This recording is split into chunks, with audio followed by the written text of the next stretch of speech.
በዛሬው ቪዲዮአችን ደግሞ ጂሚኒን እንዴት በቀላሉ እንጠቀም፣ ለተምኔል ሊሆን ይችላል፣ ለቪዲዮ ሊሆን ይችላል፣ እንዲሁም ደግሞ ለተለያዩ መረጃዎች ሊሆን ይችላል። እንዴት እንጠቀም። አሰላሙ አለይኩም ወራህመቱላሂ ወበረካቱ። ውድ የሀገሬ ልጆች፣ ውድ የቻናሌ ቤተሰቦች እንደምትሰነበታችሁ፣ እኔ ጋር ሁሉ ሰላም ነው። ክርስቲያኖቶች ሰላም ሰላም ብያለሁ። ዛሬ በሌላ ቪዲዮ ተመልሼ መጥቻለሁ። እዛ ድረስ ግን ይሄን ቪዲዮ ላይክ፣ ሰብስክራይብ ያደርጋችሁ ቤተሰቡኑ አበረታቱኝ ማለት ነው። በዛሬ ቪዲዮ ደግሞ ጂሚኒን እንዴት እንጠቀም፣ በተለይ እንደኔ በማድረግ ላይ ያሉ ወይም ደግሞ ምንም ስለ ሶሻል ሚዲያ እውቀት ለሌለን ሰዎች እናያለን፣ ግን እንዴት እንደምናደርግ ግራ ይገባናል። በእርግጥ አንድ ነገር ስናየው ቀላል ሊመስል ይችላል፣ ግን ውስጡ የሆነ ረጅም ሰዓት ከስልካችን ጋር ስናሳልፍ ረጅም ሰዓት ለመጻፍ ሊሆን ይችላል፣ ረጅም ሰዓት ስናሳልፍ ግራ ይገባናል፣ አሰልቺ ሊሆን ይችላል። ግን እንዴት በጂሚኒ ሁሉ ነገር ቀላል እናድርገው እንላለን። እንዴት እንጠቀመው በስልካችን ማለት ስልካችን ውስጥ ባሉ አፕሊኬሽኖች እንዴት ነገሮችን እናቀል ለሚለው አብረን እንቆያለን ማለት ነው። እንዴት አድርግቼ እንደማሳያችሁ ታያላችሁ ማለት ነው። እስከ ቪዲዮ መጨረሻ ግን አብራችሁን ቆዩ። እዛ ድረስ ግን ላይክ፣ ሰብስክራይብ ያደረጋችሁ ቤተሰቡ ነው። ወደ ቪዲዮአችን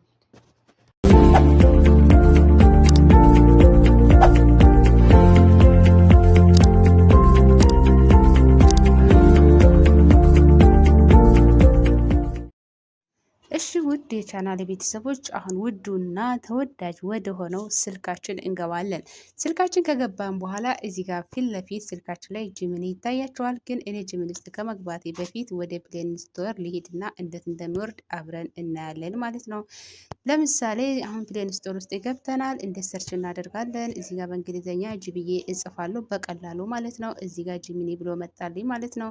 ጂሚኒ ብሎ ሲመጣልኝ እኔ ቀድሜ አሳይቻቸዋለሁኝ እንደ ጂሚኒ ብሎ እራሱ ክፈች ብሎኛል ማለት ነው። ጂሚኒ ሶስቴ እንግዲህ ቀጥታ ወደ መጀመሪያ ወደ ነበረበት አፕሊኬሽን ነው የሚወስደኝ ወደዚህኛው ማለት ነው። እዚህ ጋር ከገባም በኋላ የተለያዩ መረጃዎችን መጠየቅ እንችላለን። ለምሳሌ ሰላም ብዬ ሰላም ስለ ዩቱብ ንገረኝ ብዬ ስለ ዩቱብ ንገረኝ አልኩት። ከዛ ስለ ዩቱብ ንገረኝ አልኩት ብዬ ጻፍኩለት ማለት ነው። እናንተም ደግሞ የተለያዩ መረጃዎች ከፈለጋችሁ እዚህ ጋር የመደመር ምልክቷ ከጎን መጻፍ ትችላላችሁ ማለት ነው። ከጻፋችሁ በኋላ ግን እዚህ ጋር ልነግራችሁ የምችለው ነገር በኋላ ላይ እነግራችኋለሁ ማለት ነው። ማድረግ የሌለባችሁና ማድረግ ያለባችሁን ማለት ነው። እዚህ ጋር አምጥቶልኝ ነበረ ማለት ነው። ቀጥታ እዚህ ጋር የጻፋችሁትን እንደዚህ ጋር ያስቀምጥላችኋል። ለምሳሌ ሰላም ስለ ዩቱብ በደስታ አብራራለሁ ብሎኛል። ሰላም ስለ ዩቱብ ንገረኝ ስለው እዚህ ጋር ሰላም ስለ ዩቱብ በደስታ አብራራለሁ ብሎኛል ማለት ነው። ስለዚህ በቀላሉ መረጃ ማግኘት እንደሚቻል እያያችሁ ነው ማለት ነው። አሁን ደግሞ ወደ እንዴት ተምኔል ልስራ በቀላሉ፣ ምክንያቱም አጠራ አድርጌ ቅጭቅጫ ነው የምነግራችሁ ማለት ነው። ከዛ በኋላ ለምሳሌ እኔ እዚህ ጋር ዩቱብ ለምሳሌ ዛሬ የሰራሁትን ተምኔል ላሳያችሁ ማለት ነው። ይቅርታ እንዴት ነው ፎቶ የለኝም መሰለኝ ማለት ነው። ፎቶ ነበረኝ ግን ለምሳሌ ይሄን ፎቶ ላስገባ ማለት ነው። ጂሚኒን በቀላሉ ልበለው፣ የጂሚኒ ጥቅም ልበል። ለምሳሌ የጂሚኒ ጥቅሞች ልበል፣ ጥቅሞች ብዬ ጽፍ ያለው ማለት ነው። የጂሚኒ ጥቅሞች እዚህ ጋር መስራት የሌለብን ስህተት ልንገራችሁ።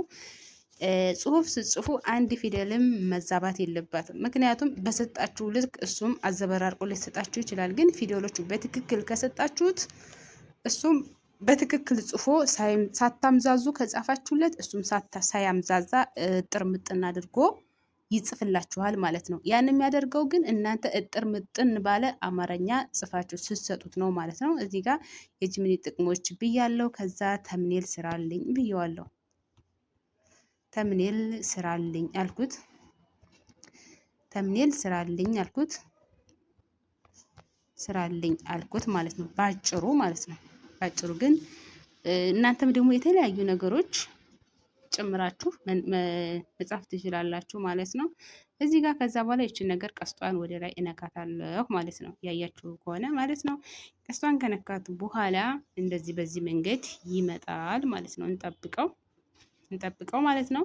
ከዛ በኋላ ውድ ቤተሰቦቼ ምን እናደርጋለን? እሱ ይሄንን ያመጣልናል ማለት ነው።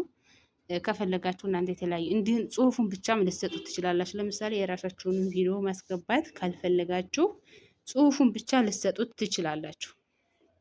ለምሳሌ እዚህ ጋር የጂሚኒ ጥቅሞች ብዬ በዚህ መልኩ አምጥቶልኛል ማለት ነው። ለምሳሌ ፈጣን ምርታማነት፣ ፈጣን ፈጠራ፣ ትምህርት፣ ጊዜ ቆጣቢ ነው። እንደምታዩት ደግሞ ይሄን ስናደርግ ጊዜ በጣም ነው የሚቆጥበን። በነገራችን ላይ እንደዚህ ካፕካት ምናምን ስጠቀም ረጅም ሰዓት ማለት ትችላላችሁ። ስቀመጥ ማንጀራቴ ነው የሚያመኝ ስልክ ስጎረጎር ማለት ነው።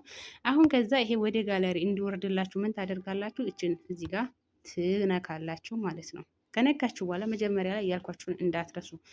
ከዛ ይሄ ሁሉ መረጃ ለስልካችሁ ደግሞ የተለያዩ መረጃ ብትጠይቁትም መስጠት የሌለባችሁና መስጠት ለምሳሌ ፓስወርዳችሁ ሊሆን ይችላል፣ የተለያየ የግል ሚስጥራችሁ ሊሆን ይችላል። እዚህ ላይ ከጻፋችሁ በኋላ ረጅም ሰዓት አታስቀምጡት። ምክንያቱም ወደ ጎጉል ይወስደዋል። ጎጉል ውስጥ ደግሞ ማንኛውም ሰው ደግሞ ጎጉል ሊገባ ይችላል። ብቻ ባለፈው የሆነ ሰው ሲያወራ ሰምቻለሁ ማለት ነው። ግን እናንተ ከሰራችሁ በኋላ እዚህ ጋር